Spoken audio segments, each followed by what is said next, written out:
بسم اللہ الرحمن الرحیم۔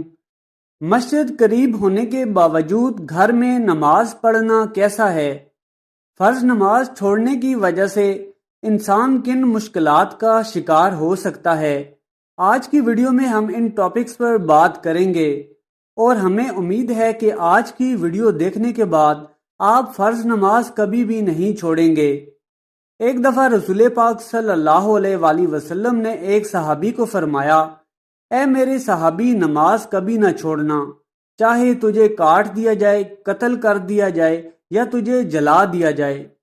جبکہ آج ہم نے نماز جیسی ایک نہایت اہم عبادت کو پس پشت ڈال دیا ہے، دنیا کے کاموں میں زیادہ مصروف رہنے لگے ہیں اور کہتے ہیں کہ اس کام سے فارغ ہو کر نماز پڑھ لوں گا۔ حالانکہ نماز کا وقت ہو تو سارے کام چاہے کتنے ہی اہم کیوں نہ ہوں چھوڑ دینے چاہیے اور نماز ادا کرنی چاہیے، کیونکہ اللہ تعالیٰ نے صرف ہمیں اپنی عبادت کے لیے اس دنیا میں بھیجا ہے۔ ایک دفعہ حضرت عبداللہ ابن مکتوم رضی اللہ تعالیٰ عنہ حضور پاک صلی اللہ علیہ وآلہ وسلم کی خدمت میں حاضر ہوئے، جو کہ نابینا تھے، اور انہی کی وجہ سے رسول پاک صلی اللہ علیہ وآلہ وسلم کو اللہ تعالیٰ کی طرف سے سرزنش بھی کی گئی تھی۔ یہ صحابی رسول اللہ صلی اللہ علیہ وآلہ وسلم کی خدمت میں حاضر ہوئے اور نماز باجماعت نہ پڑھنے کے عذر پیش کیے۔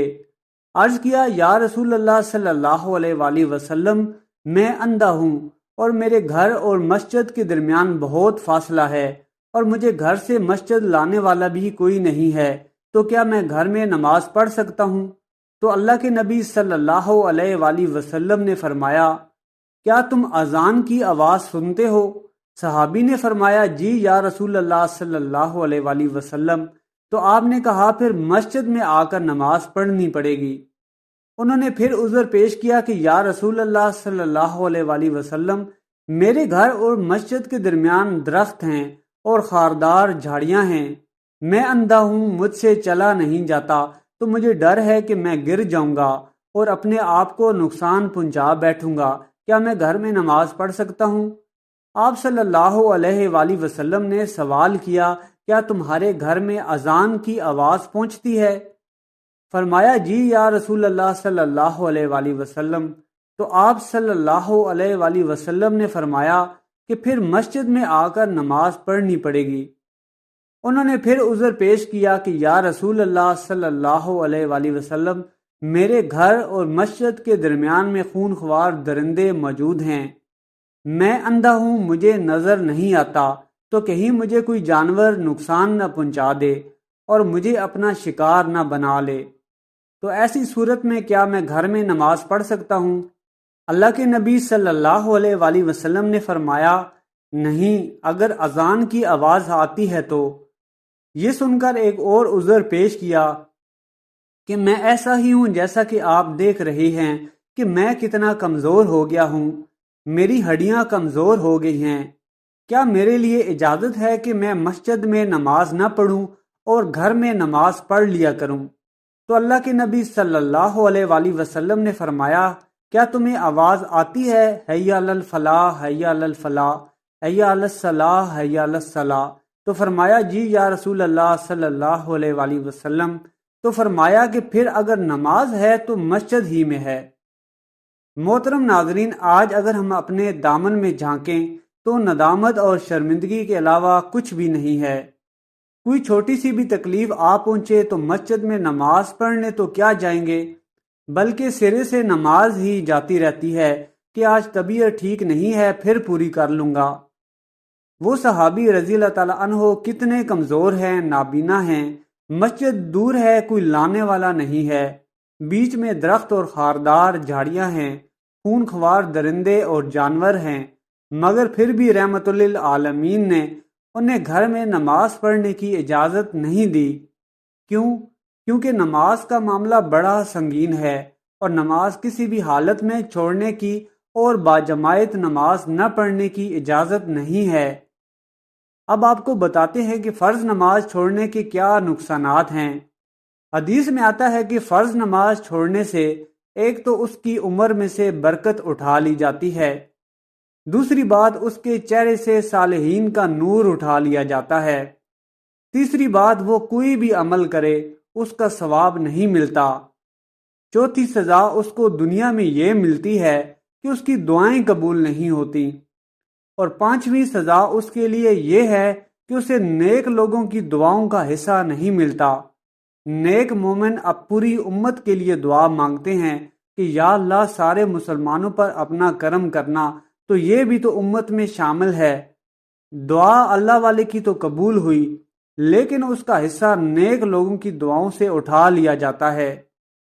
یہ سزا اس کے لیے دنیا میں ہے، اور جب وہ مرنے لگتا ہے نزا کے وقت اس کو 3 سزائیں ملتی ہیں کہ بھوکا، پیاسا اور ذلیل ہو کر مرتا ہے، اور قبر میں اس کو 3 سزائیں ہیں۔ روایت میں آتا ہے کہ مرنے کے بعد اس کی قبر تنگ کر دی جاتی ہے، حتیٰ کہ اس کی پسلیاں ایک دوسرے میں آ کر مل جاتی ہیں۔ دوسرا، اس کی قبر میں آگ ڈالی جائے گی۔ جو اللہ کے حضور نہیں جھکتا اس کی قبر اس لائق ہے کہ اس میں آگ ڈالی جائے۔ تیسری سزا یہ ہے کہ اس کے اوپر ایک اژدہا مسلط کر دیا جائے گا جس کا نام ہے شجاع الاکرم۔ جب وہ ڈنک مارے گا تو وہ 70 گز تک زمین میں دھنس جائے گا، استغفر اللہ، اور وہ مسلسل ڈنک مارتا رہے گا، اور فرمایا کہ 3 سزائیں اسے حشر میں ملیں گی۔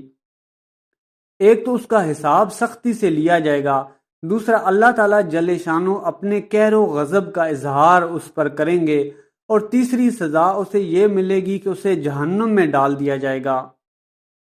محترم ناظرین، والدین اپنی اولاد کے لیے بہت کچھ کرتے ہیں، لاکھوں روپیہ لگاتے ہیں کہ اس کا مستقبل ٹھیک ہو جائے، مگر اگر اسے دین نہیں دیا تو کچھ نہیں دیا۔ کالجوں، یونیورسٹیوں کے اندر کتنی بھاری فیسیں بھرتے ہیں۔ میں نے دیکھا ہے کہ بوڑھا باپ اپنی کمر پہ بوریاں لاد کر مزدوری کرتا ہے، مائیں اپنی زیور بیچ رہی ہیں کہ اولاد پڑھ لکھ جائے، اور یہ سب کچھ کیوں کیا جا رہا ہے کہ مستقبل ٹھیک ہو جائے۔ مستقبل کتنا ہے؟ زیادہ سے زیادہ 20 سے 25 سال، اور جو اصل مستقبل ہے اس کی فکر ہی نہیں کسی کو۔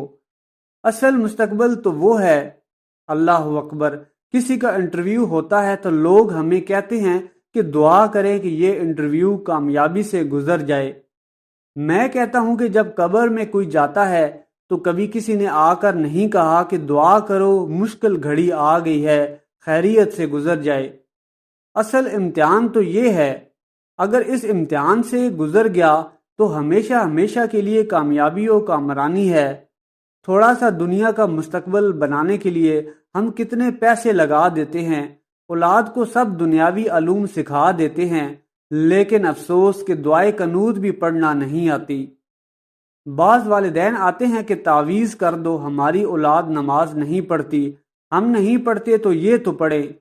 میں کہتا ہوں کہ یہ کیوں پڑھیں گے جب تم نہیں پڑھتے؟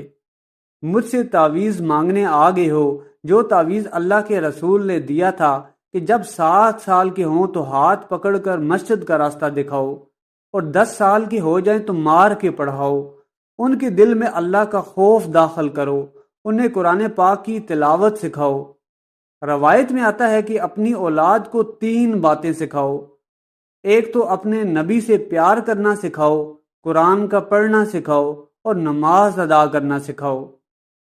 دعا ہے کہ اللہ پاک ہم سب کو 5 وقت کی نماز باجماعت ادا کرنے کی توفیق عطا فرمائے، آمین۔ امید ہے کہ ویڈیو آپ کو پسند آئی ہوگی۔ ویڈیو پسند آئی ہے تو چینل کو سبسکرائب کر لیں، اور کمنٹ سیکشن میں استغفر اللہ ضرور ٹائپ کریں۔